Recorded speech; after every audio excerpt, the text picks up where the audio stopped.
बहुत ही ज्यादा thank you बोलना चाहूंगा। जो आपने लास्ट वीडियो में प्यार दिया है, वो आपने सपोर्ट दिया है, शायद मैं दिल से आपका कैसे शुक्रिया अदा करूं। आपने बहुत ही ज्यादा योगदान दिया है, मेरा सपोर्ट किया है, उसके लिए मैं हमेशा आपका आभारी रहूंगा। जैसे कि मैंने बताया था लास्ट वीडियो में कि मैं कुछ महत्वपूर्ण डायमेंशन के बारे में एक सेपरेट वीडियो बना के डालूंगा, तो आज हम उसी वीडियो के बारे में बात करेंगे। और वैसे ही लास्ट वीडियो में मैंने टॉपिक वाइज 12th क्लास की फिजिक्स का फर्स्ट लेसन इलेक्ट्रोस्टैटिक्स के क्वेश्चन डाले थे। शायद आपने उसका वीडियो देखा होगा और उनको याद करने की कोशिश की होगी। किसी भैया ने बोला था कि वीडियो क्वालिटी अच्छी नहीं आ रही। आई होप मैंने उसको सुधारने का प्रयास किया है। मेरी वॉइस, मेरा वीडियो जो क्वालिटी है, अगर अब भी क्लियर नहीं है तो मैं बहुत ही जल्द इस समस्या को दूर करने की कोशिश करूंगा। अगर मैं आपको आने वाले कुछ दिन में एक टारगेट दूंगा, अगर आप उस टारगेट को अचीव करते हो, यानी कि मैं नहीं, आप अगर उस टारगेट को पूरा करते हो, तो मैं इस YouTube चैनल पे बहुत बड़ा अनाउंसमेंट करने वाला हूं। इतने तो मैं कह नहीं सकता कि मैं क्या करने वाला हूं, बट वो एक सरप्राइज के रूप में होगा और बहुत ही ज्यादा अच्छा होगा। Thank you for your support, your प्यार के लिए। जैसे कि आगे हम बात करेंगे, हमारा पहला क्वेश्चन रहेगा विस्थापन। विस्थापन विस्थापन का मात्रक। विस्थापन का मात्रक क्या है? विस्थापन का मात्रक क्या? अगर हम बात करें विस्थापन के मात्रक के बारे में, विस्थापन देखो, वैसे कि आपको पता होना चाहिए विस्थापन क्या होता है। विस्थापन जो होता है दो वस्तु, मतलब कि दो बिंदुओं के बीच की जो न्यूनतम दूरी होती है, दो बिंदुओं के बीच की न्यूनतम दूरी को हम विस्थापन बोलते हैं। जैसे कि समझ के देखो, पहला अगर हम बात करें इसके मात्रक की, अगर एक दूरी की तरह होता है, किसकी तरह होता है? एक दूरी की तरह होता है, इसका मात्रक होता है मीटर, यानी कि दूरी की तरह मापा जाता है, तो दूरी का मात्रक आपको पता है मीटर होता है, जैसे ही इसका मात्रक होता है मीटर। अगर हम बात करें इसके विमा के बारे में, विस्थापन की विमा, विस्थापन की विमा क्या है? विस्थापन की विमा क्या है? अगर हम बात करें विस्थापन की विमा, दूरी की पता आपको L1 होता है, दूरी का L1। अगर हम बात करें दूरी क्या है, यानी दूरी का मात्रक क्या है? दूरी का मात्रक क्या है? मात्रक क्या है? दूरी का मात्रक मैंने जस्ट बताया, दूरी एक मीटर में मापी जाती है, दूरी मीटर में मापी जाती है। आई होगा आपको दिख रहा होगा। मैं अगर यहाँ पे लिख देता फोर्थ क्वेश्चन, हमारा फोर्थ क्वेश्चन क्या है? दूरी की विमा क्या है? अगर हम बात करें दूरी की विमा की, दूरी की विमा, जो मात्रक जो मात्रक विस्थापन का होता है, एज इट इज सेम किसका होता है? दूरी का। विस्थापन में क्या होता है? विस्थापन एक वेक्टर क्वांटिटी है, बट जो डिस्टेंस होती है, जो दूरी होती है, वो एक है स्केलर क्वांटिटी, वो एक है स्केलर क्वांटिटी। अगर हम बात करें वेग के बारे में, वेग का मात्रक, वेग का मात्रक, वेग का मात्रक क्या है? वेग का मात्रक क्या है? अगर हम बात करें वेग का मात्रक की, वो होता है मीटर प्रति सेकंड। कैसे होता है दोस्तों? अगर हम बात करें वेग के सूत्र की, तो वो होता है दूरी बटे समय, वो होता है दूरी बटे समय। यानी कि मैं जो कुछ यहाँ पे विमा या मात्रक लिखा रहा हूँ, क्यों लिखा रहा हूँ? अगर आपको ये पॉइंट क्लियर है, अगर आपको ये पॉइंट क्लियर है, आप बड़ा सा बड़ा मात्रक, बड़ी से बड़ी विमा फाइंड आउट करने में बहुत ही ज्यादा हेल्पफुल रहेगा। बस इतनी सी रिक्वेस्ट रहेगी, आप इन विमा और मात्रक को याद करने का प्रयास कीजिएगा। एक अलग में, कहीं अलग पेज में इनको नोट डाउन कर लीजिएगा, उनका रिवीजन कर लीजिएगा। Thank you.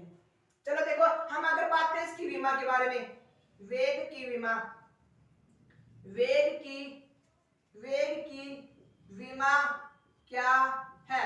अगर हम बात करें मीटर की, आपको पता है L1 होती है, नीचे क्या है? सेकंड, और सेकंड T1 है, समय में मापा जाए T1। अगर ऊपर गया तो क्या होगा? माइनस का T1। अगर क्या होगा? माइनस का T1। अगर हम बात करते हैं वेग यानी त्वरण के बारे में, अगर हम बात करते हैं त्वरण के बारे में, अगर आपको पता है त्वरण की परिभाषा क्या होती है, त्वरण क्या होता है परिभाषा अगर पता तो, त्वरण का मात्रक क्या है?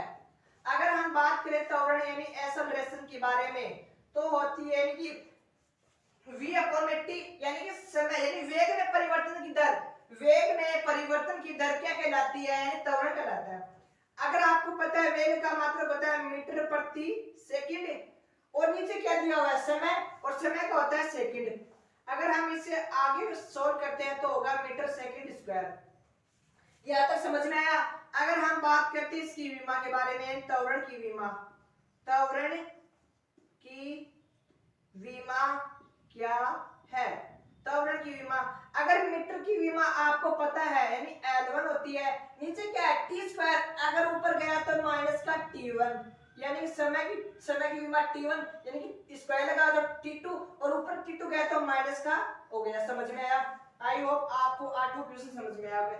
अगर हम बात करते हैं, ये बहुत ही ज्यादा इंपॉर्टेंट विमा और मात्रक बता रहा हूं भाई, अगर दिल से आपने इनको याद किया है तो आपका बहुत ही ज्यादा हेल्प होने वाली, ये मान लीजिएगा आपको। अगर हम बात करते हैं क्वेश्चन नंबर 9 की, यानी कि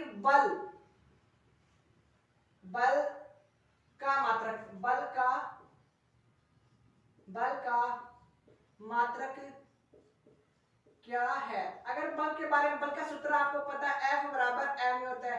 m यहाँ पे क्या है, द्रव्यमान, और द्रव्यमान का मात्रक होता है kg, और त्वरण अभी त्वरण के बारे में मीटर प्रति सेकंड स्क्वायर, यानी अभी त्वरण के बारे में आपने पढ़ा है। अगर हम बात करें kg इंटू मीटर प्रति सेकंड, इसको हम लिख सकते हैं 1 न्यूटन के बराबर, 1 न्यूटन के बराबर, यानी कि 1 न्यूटन बराबर।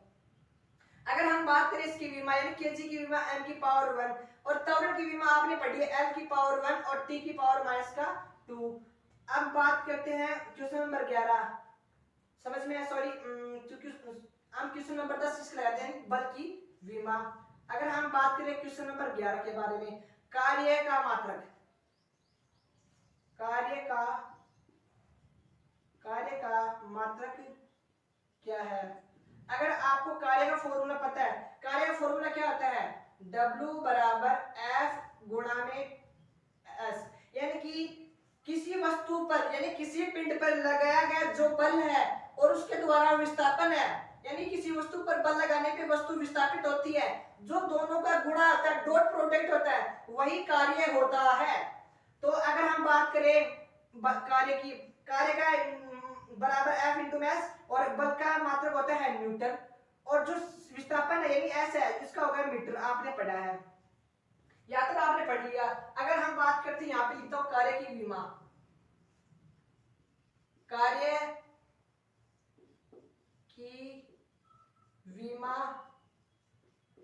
विमा क्या है। अगर हम बात करें कार्य की विमा, अगर आपको पता है बल की विमा क्या, जस्ट मैंने अभी बताई है, क्या है m की पावर 1, l की पावर 1 और t की पावर माइनस का 2।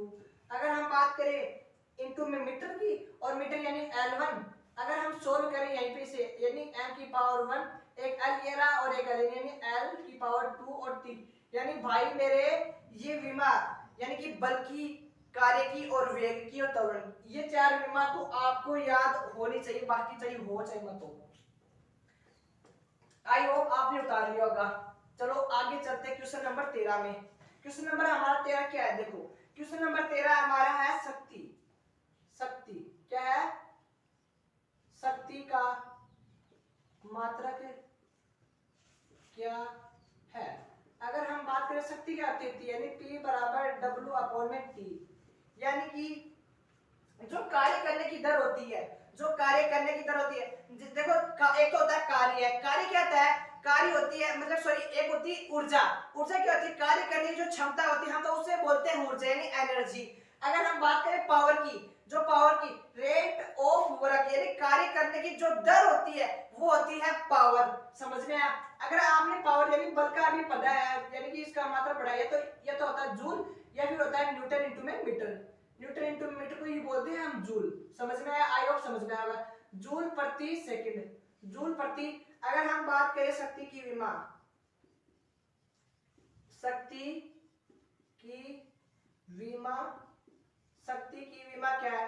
अगर आपको पता है कार्य की विमा अभी हमने बताई है, m की पावर 1, l की पावर 2 और माइनस का 2, और नीचे क्या है सेकंड, यानी कि मैं यहाँ पे कैसे लिख सकता हूँ, यानी t1 लिख सकता हूँ क्या भाई।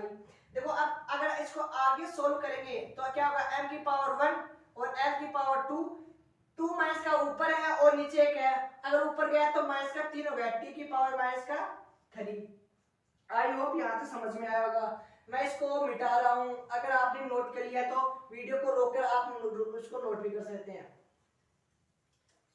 अब हम बात करते हैं बल आघूर्ण के बारे में। किसके बारे में? बल आघूर्ण। बल आघूर्ण का मात्रक, बल आघूर्ण का मात्रक, बल आघूर्ण का मात्रक क्या है? अगर हम बात करें बल आघूर्ण के बारे में, वो क्या होगा?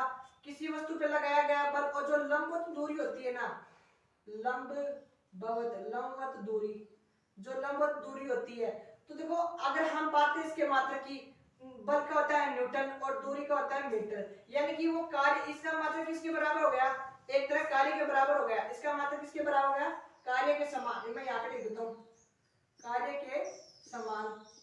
अब कोई पूछे बल आघूर्ण का जो मात्रक होता है किसके समान होता है? बल आघूर्ण का मात्रक कार्य के समान होता है। अगर हम बात करें बल आघूर्ण की विमा, बल आघूर्ण की विमा, बल आघूर्ण की विमा, देखो भाई मेरे अभी आपने कार्य का मात्रक और इसकी विमा पढ़ी है, तो सेम एज इट इज क्या होगा? जो कार्य का मात्रक होगा, जो कार्य की विमा होगी, वो सेम एज इट इज किसकी तरह होगी? बल आघूर्ण, यानी इसकी विमा भी यही होगी, यानी m की पावर 1, l की पावर 2 और t की पावर माइनस का 2। यहाँ पे यानी m की पावर 1, l की पावर 2 और t की पावर माइनस का 2। आई होप यहाँ तक समझ में आए। ये हमारे यहाँ पे 16 क्वेश्चन हो जाते हैं। अब देखो अगर आपने पढ़ा होगा रोटेशन मोशन में द्रव्यमान छत्ती के बारे में पढ़ा होगा, कुछ इंपॉर्टेंट विमा मैंने यहाँ पे बता दिया आपको। अगर आपने इस वीडियो के जो भी क्वेश्चन आपको करवाए 16 क्वेश्चन, अगर आपने नोट डाउन नहीं किया है आप उसको नोट डाउन कर सकते हैं। आई होप आपको मेरा वीडियो अच्छा लगा होगा। Thank you for watching my video. अपने दोस्तों के साथ मेरा सपोर्ट कीजिए, अपना